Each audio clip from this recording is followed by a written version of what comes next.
Merhaba sevgili sinema aşıkları. Geçtiğimiz günlerde hiç ama hiç hak etmediğim bir ortama girdim yine. Harry Potter'ın kuzenini canlandıran Harry Melling'i hatırlarsınız.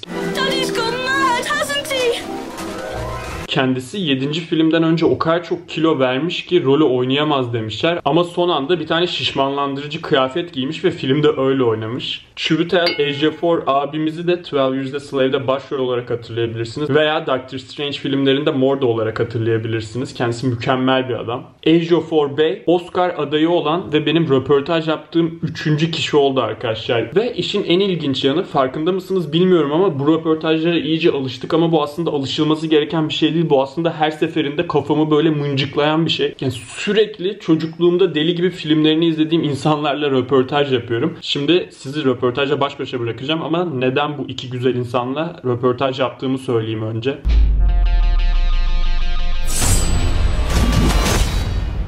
10 Temmuz'da Netflix'te Charlize Theron'un başrolünde oynadığı The Old Guard isimli bir aksiyon filmi çıkıyor. Film binlerce yıldır dünyada yaşayan bir grup ölümsüz insanın dünyayı nasıl savunduğunu anlatıyor. The Old Guard bir çizgi roman uyarlaması ve ileride bir seri olabilir gibi de duruyor açıkçası. Who are you? You can call me Andy. Şimdi karşınızda The Old Guard'da bir teknoloji şirketinin CEO'sunu canlandıran Harry Melling ve kimi canlandırdığını söylemeyeceğim Chiwetel Ejiofor Bey. Chiwetel Ejiofor video sırasında 2 kere ismimi söylüyor. Cem diyor. Bundan sonra bana Cem abi diyeceksiniz. Çünkü Chiwetel Ejiofor bana Cem diyor. Şaka yaptım, iyi seyirler. Hi, hope you are doing great. Yeah, good. Thanks, Jim. I'm 23 years old and I can say that I grew up watching your movies. I was a huge fan of the Harry Potter movies.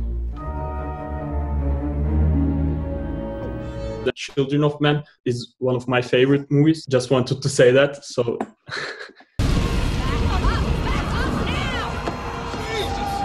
in the movie, characters are nearly immortal and, CGI is really developing. What would you think about your body being used in 100 years or 300 years? Would you be okay with that? I probably wouldn't be okay with that, if I'm being honest. I don't know if you've got any ideas, Chem. I know you're 23 years old, but on the record right now, no. That's no. I think that I think I would prefer to once my time is up, I would have left the work that I have done. Hopefully, people, if they wanted to interact with me in the time, they can see it in the films and the work that I've made. I don't really enjoy the idea that people can sort of tinker around with your likeness sort of ad infinitum into the future without you being kind of aware of it. I think it's opening a sort of nasty can of worms if you go down that road. I honestly have never thought about that. That's a really intriguing idea, but I think I probably would not. The idea that anyone could do anything to you and you would have no say whatsoever is a scary prospect. Yeah, same for me. If we can unlock their genetic code, the entire world will be begging us for the key. I'm also a huge Marvel fan, and I want to ask you, Chiwetel, what's your character is doing right now? Do you know anything about it? We're about to sort of get started, hopefully quite soon, for the second installment of Doctor Strange. All of the answers will be revealed in time, in good time. And also, I read that both of you liked the movie Uncut Gems, and it was my favorite movie. Well, I just think it's an extraordinary film. I think the acting's brilliant.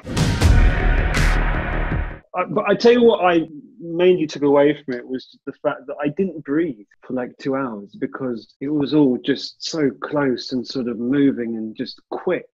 And I hadn't seen a film that quick, I don't think, in a long time. I loved it personally. Yeah, the Safdie brothers have that kind of the genre, which I think is their piece, is the kind of anxiety drama. Howard, where's the money right now? Howard, got my money? Howard!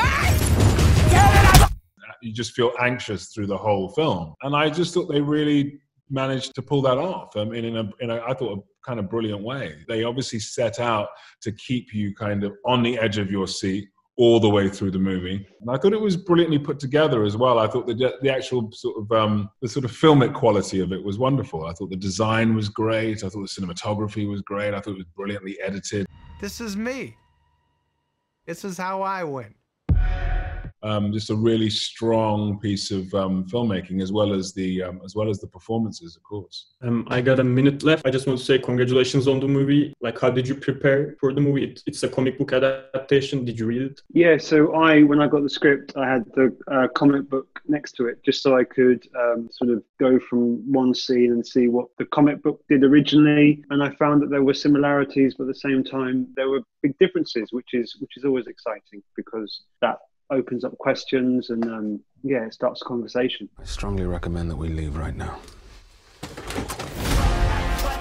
Yeah, congratulations. Oh, sorry. No, sorry.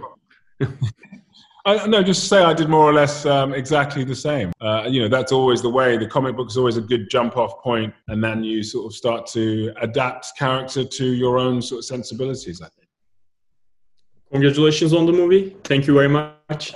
Take care. Thank you. Şu ana kadar kanalı takip ettiğiniz için gerçekten çok teşekkür ederim dostlar.